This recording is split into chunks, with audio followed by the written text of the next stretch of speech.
Olá, bom dia a todos. Sejam todos muito bem-vindos ao nosso evento, que foi planejado com muito zelo e muito carinho por toda a Comissão de Direito do Consumidor da OAB de Santos, da qual eu tenho a honra de fazer parte. Bom, meu nome é Maria Fernanda Carneiro Reis, eu sou advogada aqui em Santos, especialista na área civil, mais precisamente do direito de família, né, voltado ao direito de família, do consumidor e com pós-graduação em direito tributário. Eu já atuo aqui na Baixada Santista há mais de 15 anos. Então, num primeiro momento, já gostaria de deixar os nossos agradecimentos, a presença de todos que estão aqui, que se encontram aqui nessa sala virtual. E hoje, o cartão de crédito consignado foi o tema escolhido, né, para esta live, que contará com a presença dos ilustres Dr. Homero Lupo Medeiros, nosso convidado, e o Dr. João Vasconcelos Neto, que está aqui presente conosco. Antes de darmos início ao evento, passo a fazer uma apresentação, né, com a devida vênia dos participantes, muito sucinta dos currículos, né, dos nossos participantes, dos nossos palestrantes, que são profissionais de extrema competência e, com toda certeza, trarão muito conhecimento para compartilhar conosco. O nosso convidado, Dr. Homero Lupos Medeiros, é atualmente subdefensor público geral do estado do Mato Grosso do Sul. É também professor de pós-graduação na área do direito bancário, na área de direito bancário da IBCAPA. É isso que fala, doutor? E professor de cursos livres de direito bancário. É também o atual secretário-geral da Comissão de Defesa do Consumidor da OAB de Mato Grosso do Sul. Já o doutor João Vasconcelos Neto é sócio fundador da Vasconcelos Neto Sociedade de Advogados, atuando há 24 anos na Baixada Santista como especialista em direito bancário, civil, consumidor, empresarial e família. Ele também é professor de Direito e Cidadania, vice-presidente da Comissão de Direito Bancário da OAB Santos e membro da Comissão do Direito do Consumidor da OAB Santos. Bom, agora que já foram feitas as devidas apresentações, damos as boas-vindas e a palavra ao Dr. Homero Lupos Medeiros. Bom dia a todas e a todos, doutora Maria Fernanda, doutor João, muito obrigado pelo convite e agradeço em nome dos dois ao OAB de Santos por essa oportunidade de estar aqui falando para um público tão qualificado que são os advogados e advogadas do Estado de São Paulo, em especial ali de Santos, porque é um tema que me é muito caro dentro do direito bancário que nós gostamos de estudar. Cartão de crédito consignado é um tema que tem incomodado muito a população, em especial beneficiários do INSS, em especial servidores públicos. Então, a gente vai falar alguns temas dentro deste nicho que a gente chama de RMC, popularmente conhecido como RMC, que é nada mais do que um cartão de crédito consignado na folha de pagamento. Então, para quem está iniciando, né, a jornada na advocacia bancária, no direito bancário, precisa entender o que é. Então, tem que partir da premissa de que as pessoas não conhecem o produto. Então, o cartão de crédito consignado, ele foi concebido para o fim de conceder crédito a servidores públicos, a pessoas da iniciativa privada e beneficiários do INSS. Ele tem previsão base na Lei 10.820, que é a Lei do Crédito Consignado. Então, ele serve tanto para a finalidade de compras no crédito rotativo, como nós compramos aí com qualquer cartão de crédito no mercado de consumo em geral, quanto também para compras parceladas nesse cartão de crédito E, enfim, o último subproduto do cartão de crédito, que seria o saque. Então, nada mais é do que um cartão de crédito igual ao tradicional, porém com o seu pagamento vinculado à folha de pagamento. E aí pode ser folha de pagamento do beneficiário do INSS, pode ser do servidor público, e aí nos 3 planos, federal, estadual e municipal, nós encontramos esse produto nas 3 esferas, e ainda os seletistas, porque pode ter convênios aí formando este vínculo. Mas o mais comum é beneficiário do INSS e servidores públicos em geral. E por que esse cartão de crédito, né, ganhou corpo, ganhou discussão ao longo dos anos? Porque a maioria das pessoas que possuem vínculos com o INSS, vínculos com o serviço público, já estavam com a folha de pagamento, o limite de margem consignado estourado. Ou seja, o número de empréstimos e financiamentos bancários contraídos já esgotou aquele limite de possibilidade fixado pela Lei 10.820.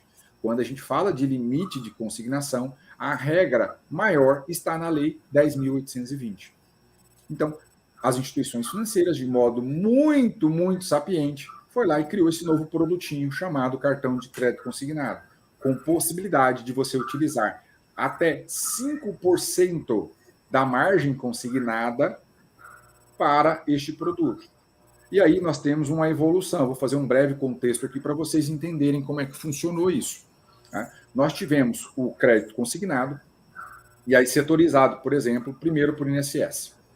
Nós tínhamos antigamente somente o crédito para empréstimos e financiamentos bancários. Com a inclusão do RMC, a margem que era de 30% passou para 35%. Pessoal, quando eu falo de margem consignada, o que eu tenho que entender? Olha, eu tenho a remuneração da pessoa, eu vou exemplificar, a pessoa tem um salário de R$5.000.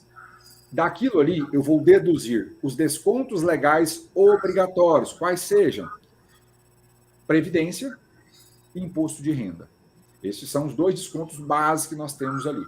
Nós temos outros, e cada ente vai regulamentar quais seriam esses entes. Mas, basicamente, de modo comum, nós temos Previdência e Imposto de Renda. Quando eu tiro esses 2 valores, eu tenho o que eu chamo de remuneração líquida daquela pessoa. É em cima daquilo que é calculado a margem consignada. Então, do empréstimo, eu vou pegar 30%, aplicar sobre a remuneração líquida, eu vou pegar do cartão de crédito os 5% e aplicar ali sobre a minha remuneração líquida. Isto é o máximo consignado. Só que este máximo consignado, ele foi sofrendo evolução. Durante a pandemia, por exemplo, este limite foi ampliado ao longo da pandemia, depois ele foi reduzido, porque ele foi ampliado para 40% durante a pandemia, ele foi reduzido depois do fim da pandemia, e agora, mais recentemente, o ano passado, a margem consignada do INSS foi ampliada para 45%. Tá? Por que foi ampliada para 45%? O empréstimo e financiamento bancário consignado passou para, né, o percentual ali de 35%. Mas nós tivemos inclusões. O cartão de crédito consignado continuou com 5%. Mas, além do cartão de crédito consignado, foi criado um novo produto, que é o cartão de benefício consignado, ou cartão consignado de benefício, que tem recebido a sigla de RCC, lá no olerite daquela pessoa, junto ao INSS. Então, esta foi a evolução de margem consignada. Estes 2 produtinhos, o RMC e o RCC, foi justamente criado de modo maquiavélico, e eu falo que é maquiavélico porque foi pensando literalmente em tirar o máximo proveito do consumidor, não foi para ajudar o consumidor, os senhores vão perceber ao longo da minha fala que ele não foi concebido para ajudar ninguém, ele foi para prejudicar a saúde financeira das pessoas. E aí, isto foi ganhando corpo ao longo do tempo e as pessoas foram utilizando, ao ponto de ficarem superendividadas. Por que isto acontece? Né? E a gente vai explicar isso ao longo da nossa fala de hoje. Mas antes de falar dos problemas, eu preciso contextualizar para vocês as características. E quando eu falo de direito bancário, pessoal, a gente tem que parar de pensar apenas em Código de Defesa do Consumidor ou apenas nas leis bancárias em sentido estrito. Por exemplo, a Lei 10.820, que nós citamos, a Lei da Cédula de Crédito Bancário, que é a Lei 10.931. Nós temos que descer, dentro do estudo da pirâmide de Kelsen, um plano de estudo. Nós vamos para os atos infralegais.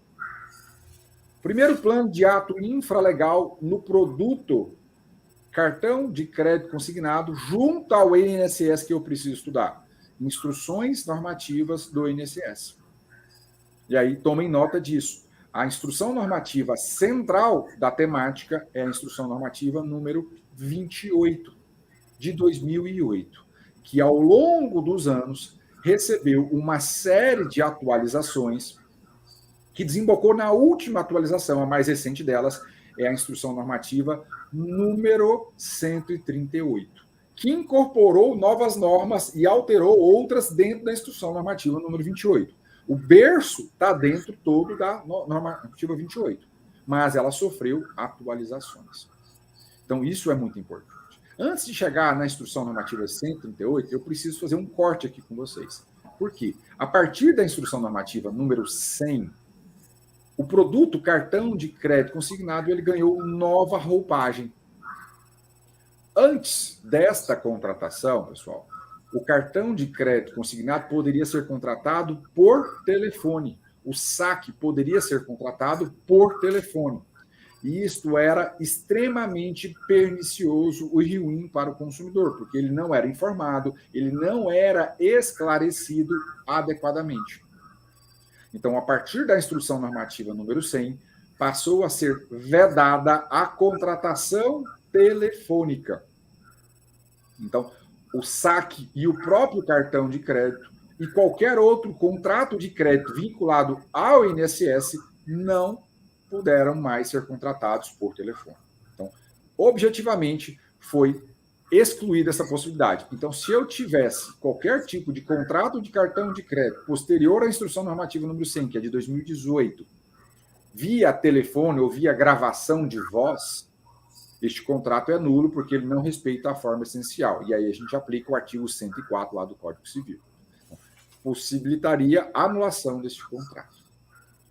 Agora, nós tivemos uma evolução. Então, nós tínhamos antes a possibilidade de contratação telefônica, verbal, com gravação, obviamente. Depois, proibiu, então a contratação teria que ser escrita necessariamente, possibilitando a contratação escrita, tanto presencial, eu indo em loco ali fazendo a subscrição do contrato, quanto a contratação eletrônica, por meio de certificados digitais, por meio de token, por meio de biometria, por meio de selfie.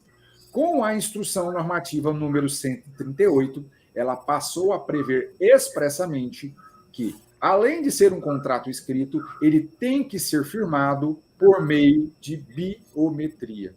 Então, nós temos aí 3 momentos dentro da história do produto cartão de crédito consignado no INSS. Antes da instrução normativa número 100, contratação verbal via telefone era possível, com gravação. Da instrução normativa número 100 até a 138, nós temos a impossibilidade de contratação verbal ou telefônica, mas temos a eletrônica por qualquer meio, ou presencial por qualquer meio. Porém, a partir da 138, nós temos a forma essencial da contratação por meio da biometria. Então, esse corte é essencial para se analisar. Contratos de crédito consignado vinculados ao INSS a partir da 138 somente com biometria. Então, temos que observar isso. A inobservância da forma essencial prevista em lei em sentido amplo, obviamente, viola a lógica do artigo 104 e aí enseja um vício de validade no negócio jurídico. Certo? Então, preciso entender este primeiro ponto, que são as formas de contratação.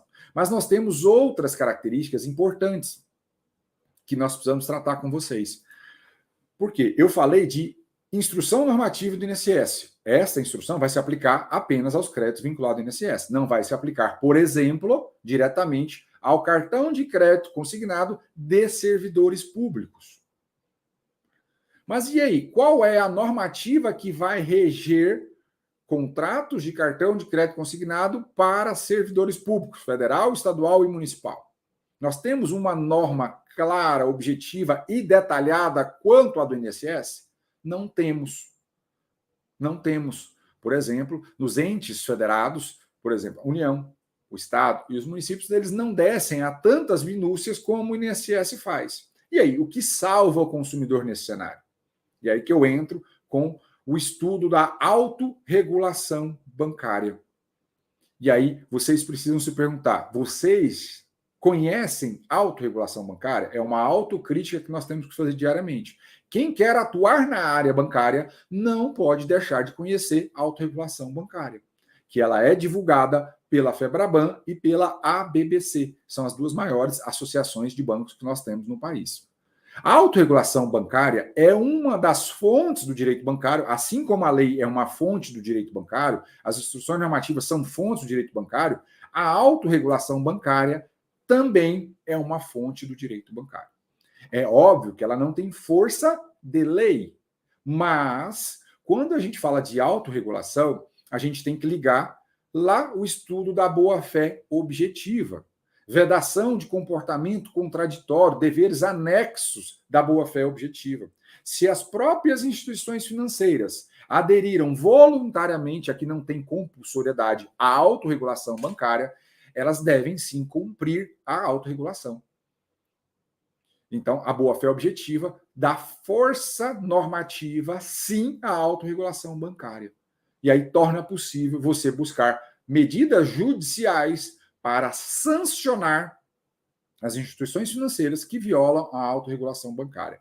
E esta autorregulação bancária, ela trouxe uma série de normas que complementam o Código de Defesa do Consumidor. Ela fala ali de informações claras e adequadas, ela fala que o cartão de crédito tem que ser efetivamente entregue ao consumidor no prazo de 5 dias. Isso é um problema no Brasil, porque o cartão de crédito consignado, ele não era entregue ao consumidor. E ele achava que aquilo ali era um empréstimo.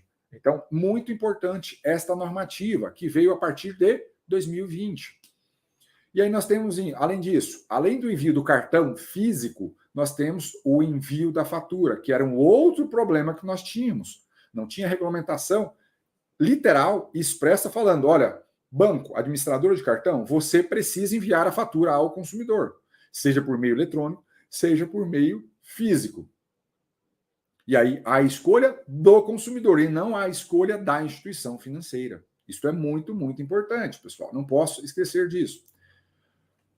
Além de termos o contrato de cartão de crédito consignado, a autorregulação bancária também trouxe a figura do termo de consentimento esclarecido. Professor, o que seria esse termo de consentimento esclarecido? É um documento anexo, separado, ele não pode estar dentro do contrato de cartão de crédito, que ele vai trazer informações mais esclarecedoras, mais cristalinas ao consumidor sobre o que é de fato o produto cartão de crédito e o que é de fato o saque. E mais do que isso, ele impõe cláusulas obrigatórias à administradora do cartão para informar. Por exemplo, falando, olha, banco, você tem que constar no termo de consentimento que existem outras linhas de crédito mais vantajosas para o consumidor e que isto foi ofertado ao consumidor no momento das tratativas da formalização do contrato de cartão de crédito, em especial o saque no cartão. Então, é um documento que traz mais robustez informacional. Mas a gente vai falar um pouquinho com vocês que isto ainda há violações ao CDC, violações ao direito do consumidor, porque este documento é muitas vezes ocultado ali na hora de fazer a assinatura pelo consumidor. Uma outra inovação da autorregulação bancária muito interessante é fixar um prazo máximo para a quitação daquele saque no cartão. Aqui no RMC nós tínhamos a chamada dívida infinita. A pessoa pagava e nunca quitava. Com a autorregulação bancária, passou-se a prever que o prazo máximo de pagamento deste saque era o máximo de consignação. E aí eu preciso olhar para cada normativa específica. Se eu estou falando de INSS, o prazo máximo hoje seria 84 meses. Se eu estou falando de União, estados e municípios e Distrito Federal, eu tenho que olhar o limite que as normativas de cada um dos entes federativos trazem ali de prazo máximo de consignações. Então, não poderia ultrapassar aquele cenário, salvo se o consumidor fizer a renovação da operação, ou seja, ele fez o primeiro saque e ele vai fazendo saques subsequentes. Este é o cenário que ele teria que fazer a análise. Além disso, tá? O valor desse desconto mensal ali da RMC teria que ser constante do começo ao fim, como se fosse, por exemplo, um empréstimo. Tá? Então, duas novidades que foram implementadas pela autorregulação bancária que depois foram copiadas. Eu vou comentar sobre a Instrução Normativa 138 com vocês aqui. Um outro ponto que a gente trouxe para falar para vocês. O cartão de crédito, no seu contrato, na sua origem, ele não tinha a representação gráfica, ou seja, a figura, o desenho de um cartão de crédito no contrato, nem no termo de consentimento esclarecido e nem no termo de saque. Então, isto era utilizado pelos correspondentes bancários, principalmente, como fator de indução ao erro. A pessoa não sabia que estava contratando um cartão de crédito. Ela achava que estava fazendo um empréstimo. Aí veio a autorregulação bancária e falou, olha, não, todo contrato de cartão de crédito consignado obrigatoriamente tem que trazer a representação gráfica de um cartão de crédito, para a pessoa visualmente bater o olho e identificar, opa, isso aqui é um contrato de cartão de crédito, e não um contrato de empréstimo ou de financiamento bancário. Então, isso é importante. E, além disso, eu falei para vocês que houve a fixação de vedação do saque por telefone no espectro do INSS, mas no setor público não tinha vedação. Quem trouxe esta vedação? A autorregulação bancária também da FEBRABAN. Ela passou a prever de modo expresso, a partir de 2020, lá no artigo 6º da autorregulação para o crédito consignado, que o saque por telefone não poderia ser ali formalizado. Ele tem que seguir um padrão escrito. Não pode ser feito por telefone.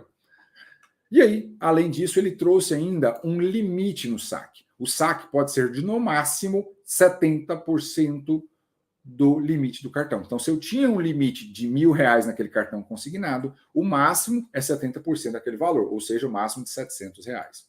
Além disso, nós tínhamos ali o direito de desistência deste cartão no prazo de 7 dias.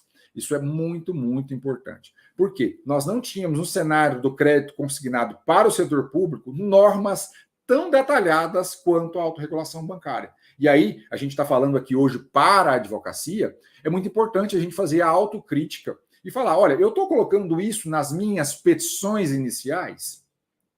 Eu trago autorregulação bancária, eu trago boa-fé objetiva na minha petição inicial? Quando eu questiono o contrato de cartão de crédito consignado para o setor público? Se eu não estou, eu preciso rever os meus conceitos. É importante demais ter esta expertise, esse tipo de refinamento do seu estudo. Por quê? Isto é o diferencial para você não ter improcedências nas demandas. Eu recebo todos os dias perguntas, professor, mas eu estou recebendo tanta improcedência em RMC, por que isso está acontecendo? Será que não é uma falha pessoal? É óbvio, não estou falando que todo caso é uma falha pessoal da atuação. Mas será que eu não preciso fazer a minha autocrítica e refletir como eu tenho que trabalhar nos meus casos? Fugir da vala comum do CDC? Eu preciso fazer isso. E quando eu volto agora para o INSS, quando eu tenho a Instrução Normativa número 138, que é a mais recente delas, atualizando a Instrução Normativa número 28, ela veio a trazer muitos detalhes que já estavam na autorregulação bancária. Veja a importância da autorregulação bancária para o cenário bancário. Ela trouxe uma série de normas dentro do espectro do INSS, nessa Instrução Normativa número 138. Mas, além disso, nós temos outros detalhes que vão trazer faixas de atuação para o advogado e para a advogada. O benefício do INSS, ele já sai de plano, quando é concedido ao consumidor ali, bloqueado. Então, se eu, Homero, hoje, em maio de 2023, receber um benefício do INSS, eu posso fazer empréstimos, cartões consignados? Não, ele sai bloqueado para qualquer tipo de operação de crédito pelo prazo de 90 dias. No período da pandemia, este prazo de 90 dias sofreu uma redução para 30 dias, mas hoje voltou ao normal de 90 dias. Então, não pode ter contrato de crédito nesse período ali. E é um fator para inibir o que a gente via todos os dias. Muitos aposentados e pensionistas do INSS tomavam conhecimento da concessão do benefício pelo correspondente bancário. E aí tem aquela discussão gigantesca sobre vazamento de dados no plano do INSS. Por que que o correspondente bancário ligava falando, olha, você tem crédito do INSS, então pode fazer contrato comigo aqui? Porque possivelmente houve vazamento de dados ali no passado. Então, este benefício nasce bloqueado. Além disso, essa instrução normativa, ela reforça a vedação do comportamento predatório dos bancos. Muito se fala, e aí quero fazer uma pequena fala sobre isso, de advocacia predatória, litígio predatório para quem atua em favor do consumidor. E o outro lado? Não tem crédito predatório, não tem crédito irresponsável dos bancos, por quê? A instrução normativa 138, ela reforçou mais uma vez a vedação do marketing ativo ao consumidor no prazo de 180 dias da data de implantação do benefício. Então, aquele banco que fica assediando o consumidor, olha, você tem um cartão de crédito aqui, ele pode fazer isso nos primeiros 180 dias? Não, não pode. Isto é vedado pelo plano normativo do INSS. E isto não é crédito responsável? É crédito responsável. É uma prática predatória. Então, nós, advogados dos consumidores, também temos que bater nisso. Se eles, do outro lado, nos acusam de litigantes predatórios, nós temos que devolver na mesma moeda. Banco, você que está sendo predatório ao ofertar um crédito ao consumidor antes dos 180 dias de concessão do benefício. Ao fornecer um crédito antes dos 90 dias do bloqueio daquele benefício. São duas situações que a gente precisa bater. E aí, fazer reclamações disso, aonde? No Banco Central do Brasil. Nós, advogados, e a importância de estar falando aqui por uma subseção da OAB tão grande como essa, falar de atuação não é só simplesmente judicializar. Nós temos um papel social gigantesco. Então, se deparou com uma situação de violação desses prazos, 90 dias e de 180 dias, reclamação lá no Banco Central do Brasil. Os bancos precisam ser sancionados com relação a isso. E se nós continuarmos silentes, calados, inertes, nunca vai ter uma mudança de paradigma. Os bancos vão continuar apostando nessa prática nociva. Então, nós precisamos fazer a nossa parte. Por isso que a gente conclama sempre nas nossas aulas falar sobre esse papel do advogado na reclamação das condutas abusivas junto ao Banco Central do Brasil. Tá? Além disso, como eu já tinha mencionado, a 138, a instrução normativa 138, ela passou a exigir a biometria como padrão de assinatura daquele consumidor de cartão de crédito. E aqui ela trouxe uma nova roupagem, pessoal. Isso é muito importante. Por quê? Quando ela fala, além de ter a biometria, ela tem que ter a autorização de consignação, que é um outro documento. Então, eu, Homero, vou lá no banco e quero fazer um cartão de crédito. Além do contrato de cartão de crédito, além de ter necessariamente o termo de consentimento esclarecido, tem um terceiro documento, que é a autorização para desconto em folha de pagamento. Esta autorização também tem que ser assinada por biometria. Nós temos aqui uma tríade documental. Necessariamente o banco tem que fazer a coleta de assinaturas e ter informações e esclarecimentos ao consumidor sobre os três documentos: contrato de cartão, termo de consentimento esclarecido e autorização de consignação. Se o INSS ou o banco realizar qualquer tipo de desconto no benefício daquela pessoa sem a autorização, isto é um ato ilícito. E se é um ato ilícito, isto está passível de sanção patrimonialmente, por meio da restituição de valores, e extrapatrimonialmente, porque eu estou invadindo a intimidade financeira, eu estou acessando o salário, o direito ao salário daquela pessoa, sem eu ter autorizado aquele desconto. Então, aqui também é uma fonte importante de atuação do advogado na seara do cartão de crédito. E com relação aos limites consignados, a instrução normativa número 100, número 138, veio aí criar a nova figura, né, regulamentar a nova figura do cartão de crédito e benefício. Então, nós temos hoje no INSS 2 cartões. O RMC, que é o cartão de crédito consignado, que nós estamos falando hoje, e o RCC, que é o cartão de crédito consignado de benefício. Que os dois, cada um tem autonomamente 5% de margem. Cuidado com isso, pessoal. Por quê? O cartão de crédito de benefício, ele não foi criado agora. Ele só foi regulamentado melhor e recebeu uma margem autônoma. Ele passou a existir o ano passado. Só que o ano passado, ele concorria com o RMC no máximo de 5%. Então, tanto o RMC quanto o RCC, ambos, no máximo, juntos, poderiam ter 5%. O limite máximo dos dois era isso. Com a 138, cindiu isso, e o RMC tem 5% e o RCC tem o seu 5% autônomo. Cuidado para não errar. Porque você vai pegar na sua prática contratos anteriores a 138, em que nós temos 5% de RMC e 5% de RCC, e isto não podia acontecer. É um corte temporal importante que eu preciso entender. Não pode ter cartão adicional, no RMC não tem essa possibilidade, tá? Depende de solicitação formal do consumidor, e a tarifa que é possível de se cobrar é a tarifa de emissão do cartão. Não pode ter outro tipo de tarifação aqui.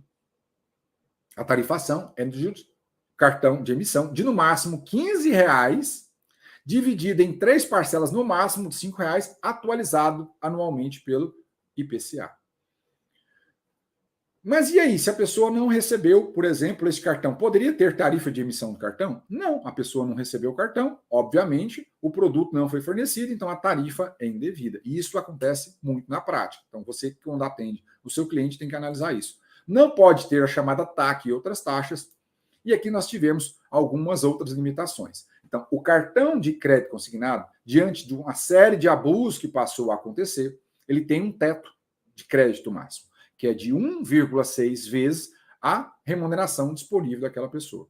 Então, se a renda daquela pessoa é R$1.000, o máximo do cartão é 1,6, ou seja, R$1.600. E o saque, ele também tem limite, é de no máximo 70%, deste 1,6. Além disso, nós temos aqui uma diferença do cartão de crédito do setor público do cartão de crédito do INSS. O cartão de crédito do INSS, ele tem teto de juros máximo. Ele tem teto de juros máximo. O atual limite é de 3,06, mas está em discussão, foi até editado um ato diminuindo esse teto de juros, porém, diante da pressão das instituições financeiras, voltou-se à mesa de negociação para rever qual vai ser esse padrão de teto de juros máximo do cartão de crédito consignado. Temos que ver qual vai ser o padrão máximo. Anuidade não pode ser cobrada desse cartão. E o seguro, aqui vem um detalhe, pode ser cobrado. Então, além de oferecer o cartão, no espectro do cartão de crédito consignado no INSS, pode a instituição financeira, junto com a sua seguradora, oferecer quem? Um seguro. Só que ele tem um prêmio máximo, que é de R$ 3,90. Isto aqui é fonte de prática abusiva todos os dias que a gente vai comentar com vocês. E o prazo máximo de pagamento deste cartão, das operações, é de 84 meses, tá? Não posso esquecer disso. E a gente entra com vocês aqui, né, nas abusividades em concreto, que a gente mais identifica. Não dá para a gente esgotar todas, obviamente, mas a gente vai trazer aqui para vocês os detalhes de algumas abusividades que nós identificamos corriqueiramente no dia a dia forense. Pessoal, com relação à questão do cartão de crédito consignado e detalhes de abusividade, eu vou trazer alguns cortes aqui. Primeiro corte, né? A gente vai falar sobre o produto saque. A compra no rotativo, ela é menos problemática. A gente vai fazer o corte para o produto saque, que é quando o consumidor recebe uma quantia em dinheiro na sua conta. Como é que tem funcionado isso na prática? Na verdade, as compras no rotativo representam um baixíssimo índice. Se vocês pegarem os estudos da própria Secretaria Nacional de Defesa do Consumidor, que editou nota técnica sobre a temática, menos de 10% dos usuários de cartão de crédito consignado utilizam aquele produto para o fim de compra rotativa. A grande maioria esmagadora utiliza para o saque. E aqui que nasce a chamada dívida infinita. Por que que funciona no formato de dívida infinita? Eu faço um saque no cartão, por exemplo, de R$ 5.000. O pagamento desses R$ 5.000 é feito o quê? O mínimo mensal é descontado do benefício. Então, se o meu mínimo aqui era de R$ 100 mensais, ele vai ser descontado da minha folha de pagamento. A diferença deste saque deveria ter sido paga na fatura do mês subsequente.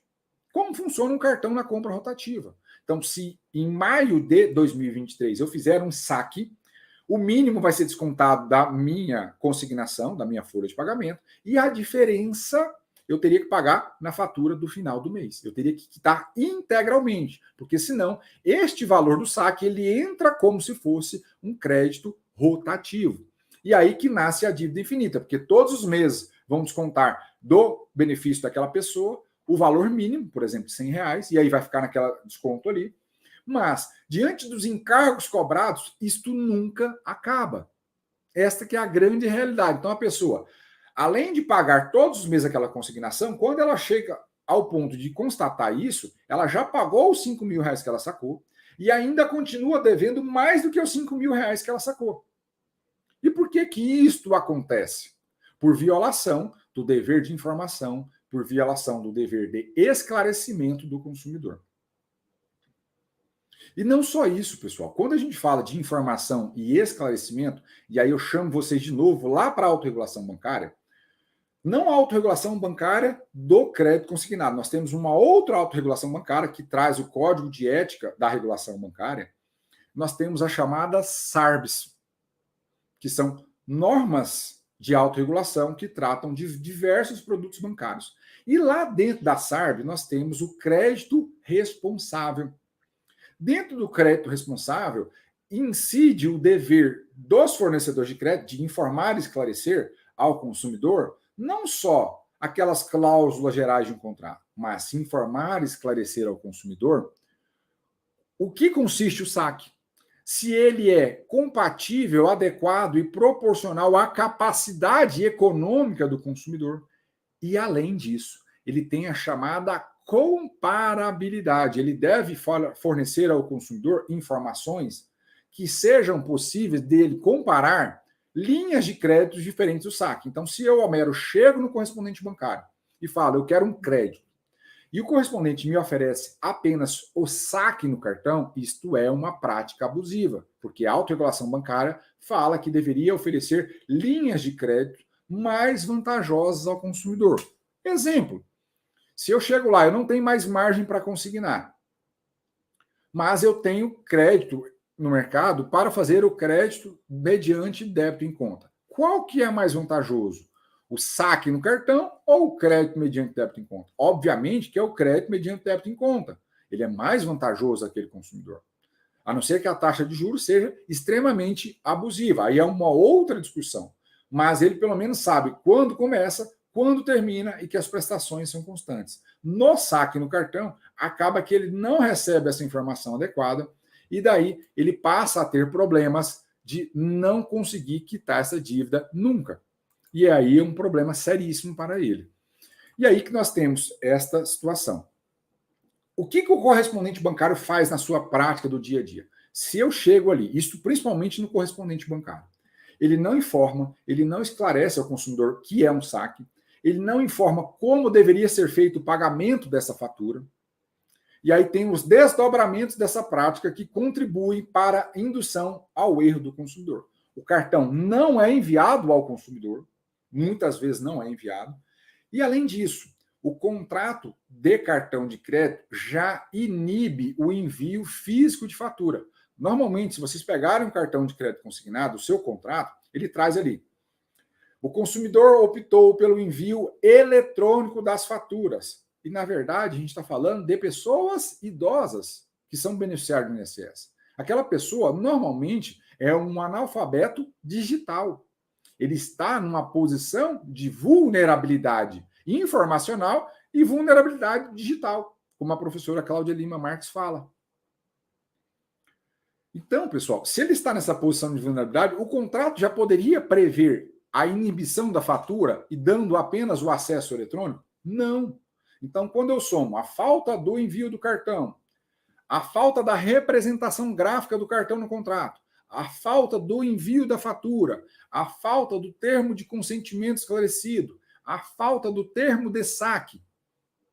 Isto induz o consumidor ao erro e a gente entra lá no direito civil, nos vícios do negócio jurídico, um vício de vontade, porque aqui incide o erro. A pessoa contratou aquele saque porque acreditou que estava contratando, na verdade, um empréstimo consignado. E aí, recentemente, o Tribunal de Justiça de Minas Gerais editou o tema dentro de um RDR deles, o tema número 73. Anotem esse tema. Este tema é importantíssimo para que vocês estudem, porque ele é o grande diferencial hoje no cenário jurisprudencial. Tema de 2023. Nós temos de outros estados e RDRs, temos, por exemplo, o estado do Amazonas, que traz essa discussão. Mas o melhor tema do assunto hoje é o tema 73 do TJ de Minas Gerais. E ele traz várias possibilidades de você converter o saque em empréstimo. Então, quando eu tenho vício informacional, o que eu vou buscar no judiciário?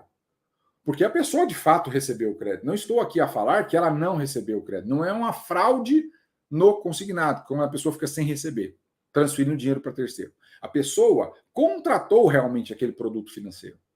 Ela recebeu o dinheiro na sua conta, mas ela assim o fez acreditando que aquilo ali seria um empréstimo, que aquelas prestações mensais que estavam descontando do seu contra-cheque, do seu olerite, seriam suficientes para quitar num prazo máximo. Mas isso não acontece. E aí você converte isto judicialmente, porque ele acreditou que seria isso, é um erro substancial, em empréstimo consignado. É isso que você busca normalmente na sua demanda de saque com erro. Este é o principal problema que a gente tem aqui neste produto do saque no RMC. Mas nós temos outras abusividades, não para aí. E eu falei do seguro. O seguro no cartão de crédito consignado do INSS tem um valor de R$ 3,90. Só que, na prática, este valor nunca é respeitado. E o que o banco faz para que você advogado que não tem a especialização na área bancária, incida em erro também? Quando você pede a documentação para este banco, a esta administradora de cartão, o que ela te fornece? Ela te fornece um extrato de pagamentos do cartão de crédito. E aí ela unifica nesse extrato a operação de compra e saque num campo só, sem fazer a discriminação de cada um dos itens mensalmente. E isso esconde de você quanto que foi cobrado de seguro. E quando você pega a fatura, efetivamente, você não pode, como advogado, trabalhar com extrato de pagamentos. Você precisa necessariamente de quem? Da fatura do cartão. A fatura do cartão, ela traz minuciosamente todas as compras. Então, comprou no estabelecimento X no dia tal, fez o saque no dia tal, foi ali aplicado encargos remuneratórios, encargos moratórios, foi feito um seguro no valor X. Então, somente na fatura que a informação estará detalhada. Só que os bancos dificultam cada vez mais o acesso a essa informação.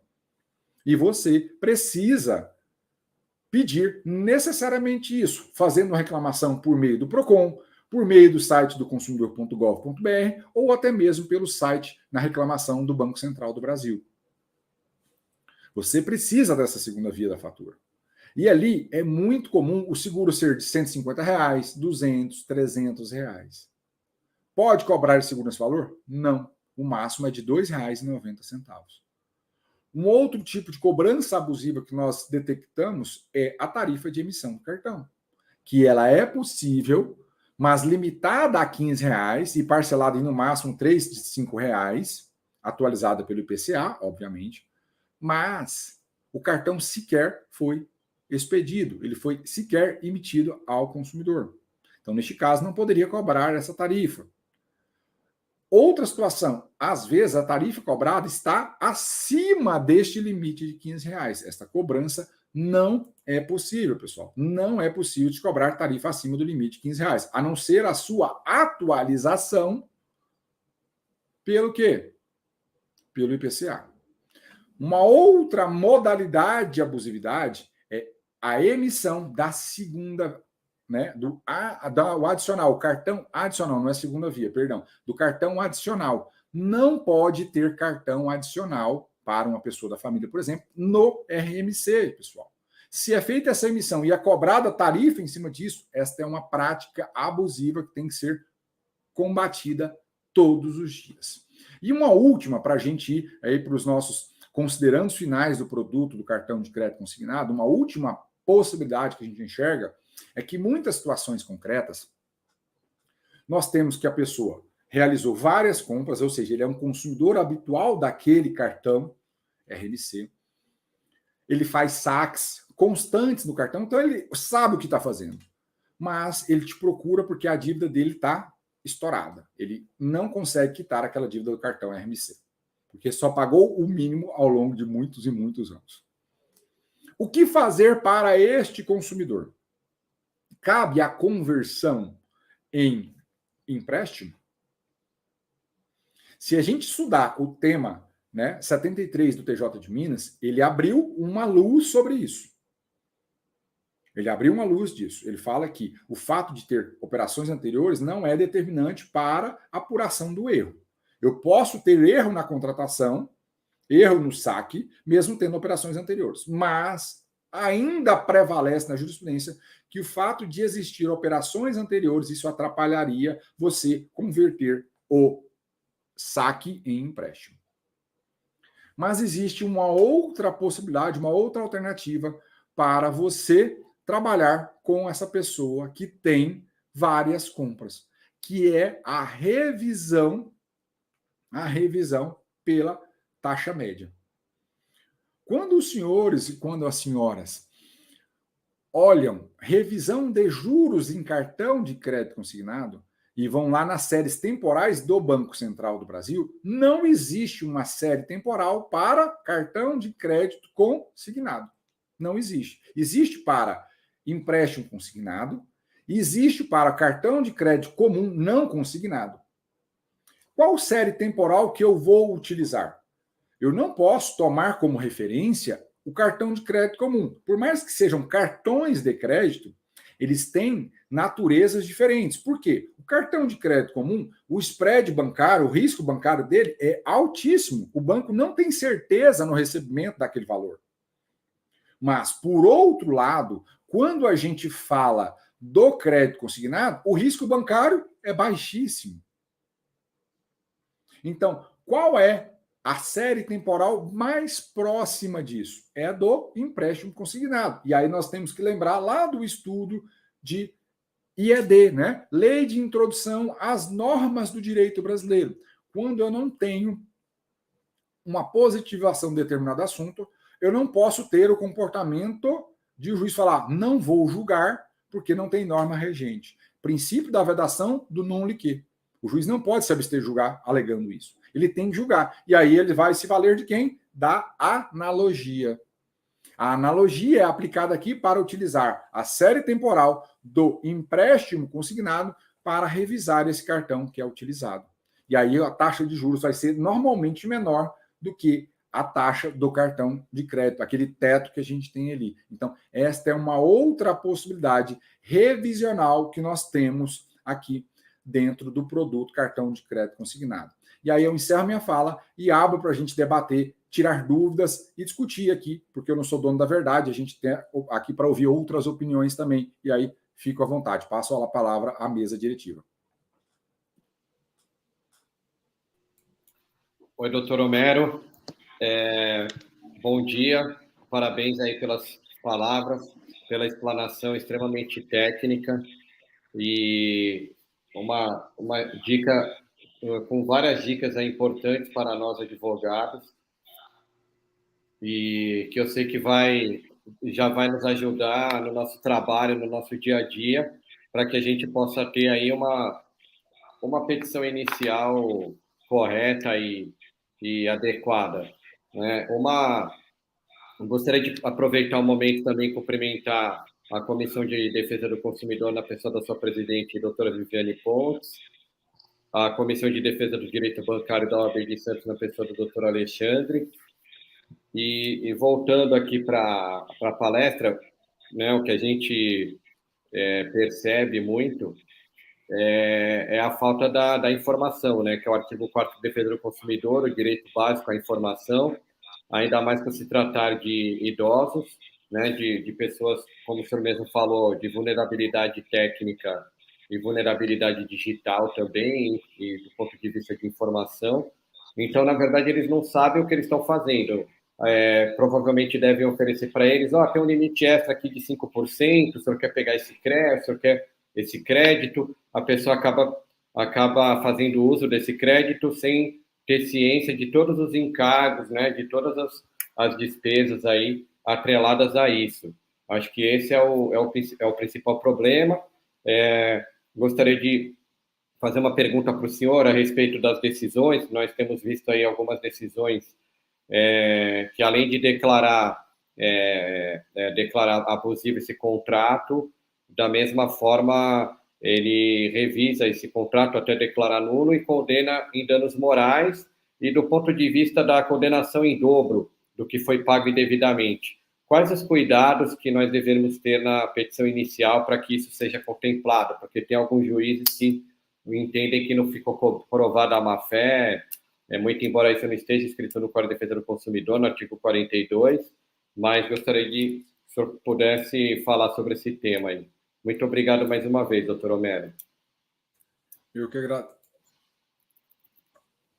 agradeço, doutor João, pela pergunta, extremamente pertinente, na verdade, né?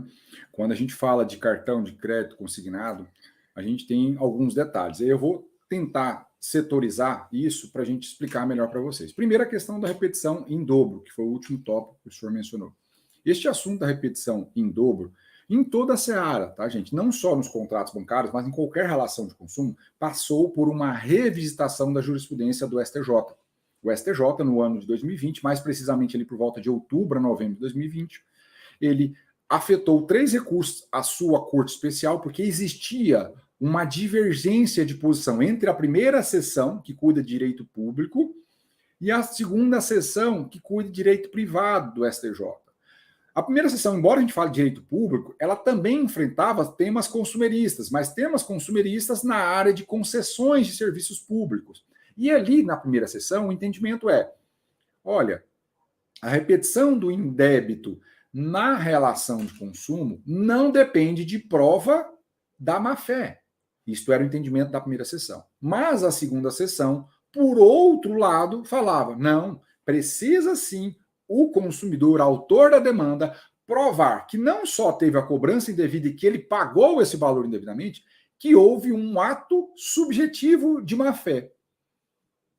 E aí, a discussão foi acalorada, foi discutindo, chegou a afetar isto a Corte Especial para dirimir esse conflito. E a Corte Especial, neste ano de 2020, outubro, novembro de 2020 ali, falou, olha, realmente nós precisamos revisitar nosso entendimento e adotar a mesma posição da primeira sessão. Então, a partir deste julgamento, o STJ falou, olha, não depende mais de prova de elemento subjetivo. Basta violação da boa-fé objetiva, ou seja, a cobrança indevida e o pagamento indevido. Só que o STJ modulou os efeitos desta decisão. Ou seja, para os casos que são afetos ao direito privado, que estão dentro do espectro da segunda seção, esta decisão passou a valer a partir da publicação, ou seja, a partir de 30 de março de 2021, a repetição em dobro não depende mais de prova da má-fé. Só que aí o STJ, provavelmente fruto de comportamento da pressão jurídica dos bancos, das instituições financeiras, agora, mais recentemente, voltou a afetar este assunto em outro tema repetitivo, porque quando a Corte Especial dirimiu esse conflito aqui em cima, ela não fez isso em sede de recurso repetitivo, ou seja, não vincularia juízes e tribunais, mas é uma decisão de Corte Especial. Se é uma decisão de Corte Especial, pessoal, isto é jurisprudência no singular, ou seja, representa o entendimento do STJ sobre este assunto de repetição do indébito. Tá? Não é um precedente isolado, é uma jurisprudência, é um entendimento uniforme do tribunal. Só que aí o STJ voltou a afetar, e este tema ainda está pendente de julgamento. Aplica-se o que está firmado na Corte Especial? Aplica-se. Mas todo e qualquer recurso especial que for aviado para o STJ vai ser suspenso até julgar este assunto. Então, você pode trabalhar com esta nova tese lá nos seus processos, nas suas petições iniciais? Podem, mas ciente de que quando chegar em sede especial vai haver a suspensão. Então, você, advogado, já precisa esclarecer ao seu cliente sobre isso, que a questão vai ficar suspensa lá no STJ. Ou seja, vai tramitar no primeiro grau, vai tramitar em grau de apelação, no segundo grau, mas quando tiver o recurso excepcional, o recurso especial, nós teremos ali a suspensão. Tomara que isso se jogue rápido, né?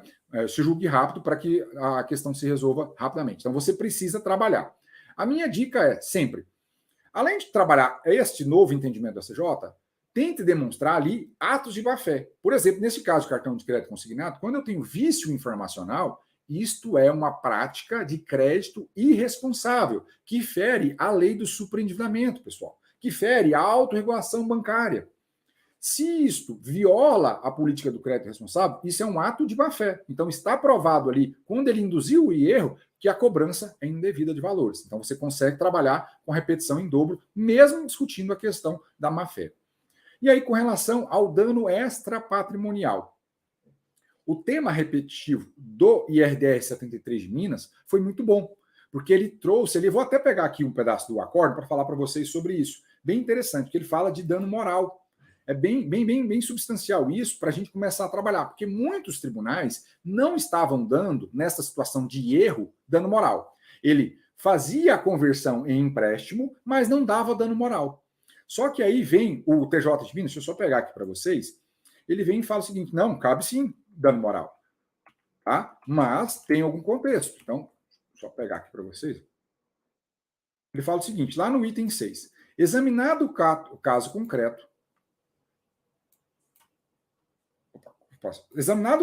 se a prova dos autos indicar que a instituição financeira impingiu ao consumidor um contrato de cartão de crédito consignado, ou se a referida instituição omitiu informações relevantes ou induziu realmente o consumidor ao erro, fica evidenciado o dano moral.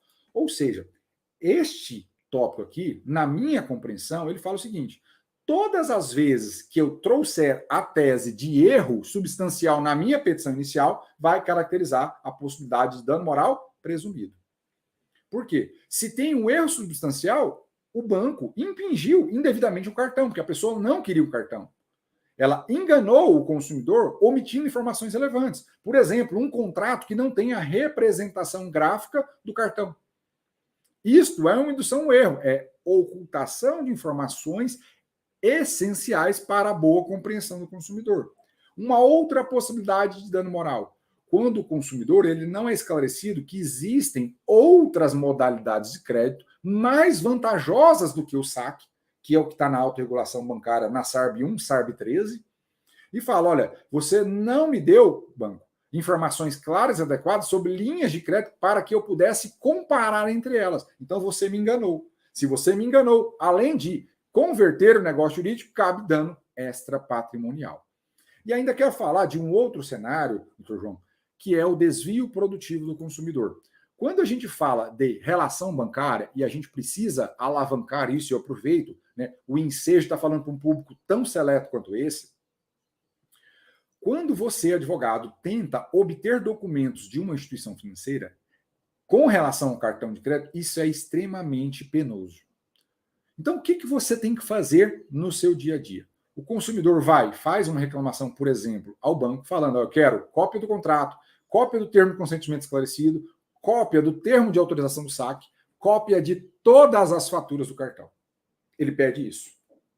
O banco vai fornecer? Normalmente não. Foi uma tentativa. Aí ele te procura. Você vai orientar ele a fazer outra tentativa, por meio do quê? Do consumidor.gov.br. Se a instituição ainda insistir em não fornecer, faça a terceira, porque isso é eletrônico, lá no sistema de reclamação do Banco Central do Brasil. Você tentou uma vez diretamente pelo consumidor, outra pelo consumidor.gov e a terceira por quem? Pelo Banco Central do Brasil. 3 tentativas. Espera aí. Direito aos contratos, às informações, não é um direito do consumidor tanto pelo CDC quanto pela autorregulação bancária? É. Se está sendo negado esse direito e o consumidor está tendo que sair da sua vida, da sua rotina normal, para cuidar deste problema, isto é o quê? Uma perda do tempo vital deste consumidor. Então, incide aqui a teoria do professor Marcos Essauni, que fala do desvio produtivo do consumidor. E quantas vezes a gente esquece de colocar isso nas nossas petições? A gente precisa trabalhar com dano extra patrimonial pelo desvio produtivo do consumidor, de tentar alcançar direitos dele, porque ele tem o direito à informação, direito à cópia dos documentos contratuais, e ele não recebe. Então aqui nasce uma outra oportunidade, mas eu preciso fazer a via sacra administrativa. Se eu simplesmente peguei o caso e entrei com ação, eu não vou conseguir ter êxito nesse tipo de demanda. Então, muito cuidado com isso. Espero ter esclarecido aí, doutor João, e aí estou à disposição para mais debates. Não, esclareceu muito bem. Essa questão da teoria do desvio produtivo do consumidor, a gente até tem um caso concreto, né, com relação, tem que correr atrás de documento, né, é complicado isso, era para o banco fornecer isso diretamente para o consumidor normalmente não sabe nem o que contratou, para falar a verdade. Alguns casos que a gente conversa, que a gente vê na jurisprudência, eles não sabem nem o que está sendo cobrado, não tem nenhuma noção. E um outro tema, é possível revisar a taxa de juros do cartão de crédito consignado do INSS? O senhor acha possível?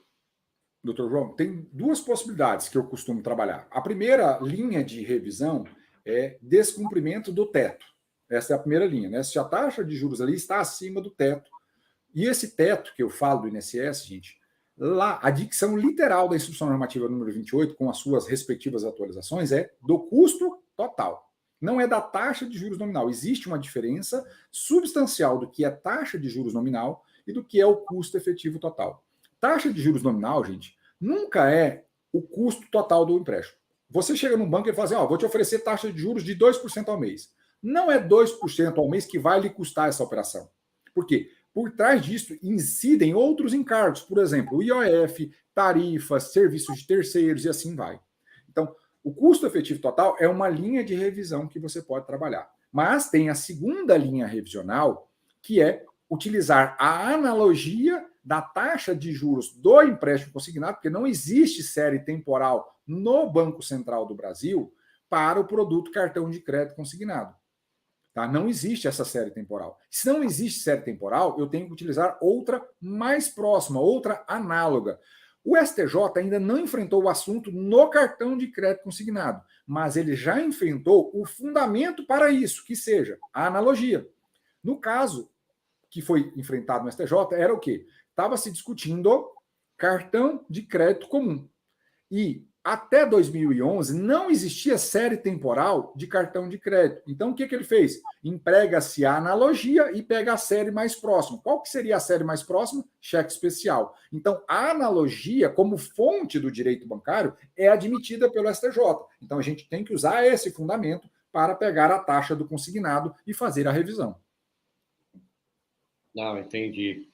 Eu acredito acho que a gente conseguiu esgotar bem, o senhor conseguiu esgotar bem o tema, acho que foi bem claro para todos.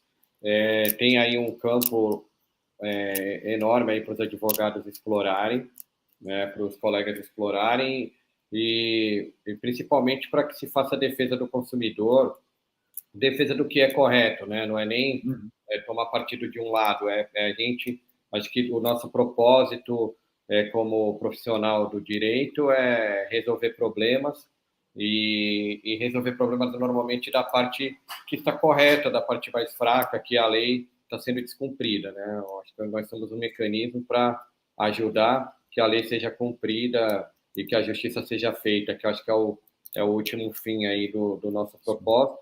Eu gostaria de agradecer o doutor Homero aí pelas palavras, ficar à vontade para os esclarecimentos finais. A doutora Fernanda também abre a palavra para a senhora poder falar. Agradecer a todos os membros das comissões de Direito do Consumidor e Bancário, que sem eles esse evento não poderia estar acontecendo. E o doutor Homero explanasse aí sobre o seu trabalho, sobre os cursos, o que o senhor tem feito aí para os profissionais do direito para auxiliar no trabalho. Muito obrigado. Doutor João, eu agradeço pela oportunidade, né, e agradeço em nome da doutora Maria Fernanda, né, que me contactou pela primeira vez, a todos da Comissão de Direito Bancário e demais comissões da OAB de Santos, a OAB de Santos, a ESA, por oportunidade e espaço para a gente estar aqui hoje com vocês. Doutor João, pelo debate, agradeço muito, foram questionamentos muito profícuos e oportunos para o dia a dia, né? Não são somente elementos abstratos e que a gente fica só nos bancos da academia jurídica. Nós temos que enxergar o direito para além dos bancos da academia. A academia é muito, muito importante. Nós temos que estudar todos os dias, produzir conteúdo jurídico, mas temos que buscar a aplicação dele prática para que os tribunais, e eu gosto muito de falar isso na casa dos advogados, como eu estou falando hoje, a maior fonte de jurisprudência é o advogado, é a advogada, e não os tribunais. Se eu faço a minha petição inicial bem feita, se eu trabalho a minha petição inicial bem feita, eu trabalho a minha apelação bem feita, o que vai acontecer? Eu tenho poder de convencimento. E a jurisprudência se forma a partir do convencimento que o advogado e a advogada levam ao tribunal. E não é da cabeça do juiz ou do tribunal que surge uma tese jurídica, é do advogado. Então, nós temos esse dever, eu do meu lado na Defensoria Pública, vocês como, né, advogados, têm esse dever de levar boas teses. Por quê? Quando eu faço errado, faço do jeito errado, eu formo precedente negativo. Isso é muito mais grave, pessoal. E eu gosto muito de falar sobre isso nas minhas falas finais, porque eu não me preparar para uma demanda é muito mais grave, porque eu estou prejudicando uma série de consumidores com um precedente negativo. Porque do outro lado tem um advogado sagaz, uma advogada sagaz, que vai fazer o quê? Vai pegar aquele caso seu que está mal preparado e formar um precedente negativo para você. Ele vai fazer isso do outro lado. Então, a gente tem que estar muito esperto com isso, muito preparado para este outro cenário. Então, nós temos que fazer isso. E aí, a gente ensina isso lá no nosso Instagram. Quem não segue a gente é @homeromedeiros.prof. E nós temos ali o nosso curso de advocacia bancária diferenciada para ensinar justamente advogados a atuar especializadamente na seara do direito bancário. Porque é um nicho que é muito, muito específico, gente. Não basta fazer petição inicial em cima de CDC. A gente tem que parar com isso. É autorregulação bancária, instruções normativas, né? E além do que é o Código de Defesa do Consumidor. Não estou falando que o CDC é ruim, tá, gente? Longe disso, pelo contrário. É muito bom. Mas a gente precisa ir além, fazer diferente. E agradeço, doutor João e doutora Maria Fernanda, por todo esse espaço e a todos que nos assistiram aqui neste espaço aqui hoje. Muito obrigado. Doutor, se o senhor me permite, só um último questionamento, como o senhor falou da prática.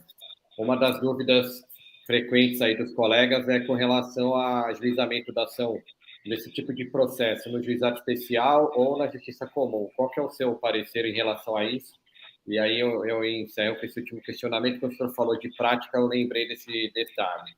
Perfeito, doutor. Uma excelente pergunta. Eu, né, Homero, pessoalmente entendo que ações de RMC não devem ser levadas para o juizado especial. Por quê? Né, ela traz um requinte diferenciado. Se eu fosse fazer uma revisão só dos juros, seria mais simples. Agora, no RMC, envolve uma operação de matemática financeira. Não é simplesmente tese jurídica. Quando eu vou converter, por exemplo, o saque no empréstimo, eu tenho que liquidar para o juiz como é que funcionaria esse empréstimo. Então, peraí, se eu saquei R$1.000, como é que é isso convertido no empréstimo? Qual é o valor da prestação? Qual que é a taxa de juros? E qual que é o prazo de quitação dessa operação? Porque o contrato não traz o prazo de quitação. E aí, se eu não tenho um cálculo liquidando isso, o que vai dar? O juiz vai falar que essa causa é complexa, ou que, neste caso, a sentença não pode ser ilíquida, e aí não cabe dentro da via do juizado especial. Por mais que nós tenhamos, né, enunciados sonares falando que é possível revisional em juizado especial, desde que a causa não seja complexa. Eu entendo que aqui nós temos um grau de complexidade um pouco maior do que a revisional tradicional. Eu não gosto de levar para o juizado. Não é que é proibido, tá? Eu não gosto de perder tempo. O cliente não gosta de perder tempo. E eu faço isso, chega na turma recursal, a turma recursal, não, a causa é complexa, extingue sem resolução do mérito. Porque, para mim, doutor João e doutora Maria Fernanda, é um desserviço jurídico o que a lei de juizado faz. Quando a gente pega o artigo 51, que fala que a causa é complexa, isso é causa de extinção do processo sem resolução do mérito, isso é contra a celeridade, é contra a Constituição. que é a duração razoável do processo. Isso tinha que deslocar a competência. Mas, né, fazer o quê? Infelizmente, bastaria deslocar a competência, dar oportunidade para o advogado, como caso seja, por exemplo, uma situação sem advogado, emendar a inicial, resolveria o problema. Né? Não precisaria ter aí essa perda de tempo, resolveria o problema, mas né, é uma questão de opção legislativa. Muito obrigado, doutor. Eu me despeço e muito obrigado aí pelas palavras. Doutora Maria Fernanda. Bom, eu sem palavras, né? Eu só queria pedir desculpas, mas eu estou aqui na sede da OAB, na Casa 3, e aqui nós estamos sem internet. Eu só consegui voltar a participar aqui porque eu entrei pelo celular. Mas devo falar que o doutor Homero é muito didático, muito competente. Eu agradeço muitíssimo todo o conhecimento compartilhado. Espero que todos tenham aproveitado. E gostaria, me parece que a doutora Viviane gostaria, que é a nossa coordenadora da Comissão de Direito do Consumidor, aqui da OAB de Santos, a nossa coordenadora, me parece que ela gostaria de fazer, a internet acabou de voltar, ela gostaria de fazer uma participação, se vocês permitirem, e a doutora Viviane quiser, para mim, eu não tenho nenhum problema, pediria para o pessoal incluí-la na nossa live aqui, para que ela possa se manifestar, enfim. Só um instantinho que eu vou ver aqui se ela... parece que a doutora Viviane está no aguardo, então... Eu acho que seria só o final. É só o final, doutora Maria Fernanda, para a gente encerrar a live e agradecer ao doutor Homero aí pelas brilhantes considerações, elucidações. Vai poder ajudar aí muitos profissionais, como o senhor já ajuda aí através do seu trabalho, né, através da sua rede social do Instagram. Então, agradecer mais uma vez. Esse tema é um tema novo, é um tema palpitante. Talvez a doutora Viviane apareceu aí. Pode fazer as considerações finais, nossa presidente da comissão.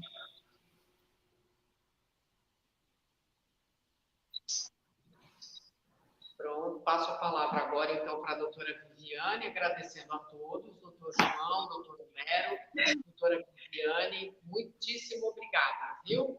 É verdade, fui convidada, então apareci. Eu gostaria de agradecer a presença de todos. Doutor Homero, muitíssimo obrigada. Eu que agradeço, viu, doutora? Muito mesmo pelo convite, estar aqui com vocês.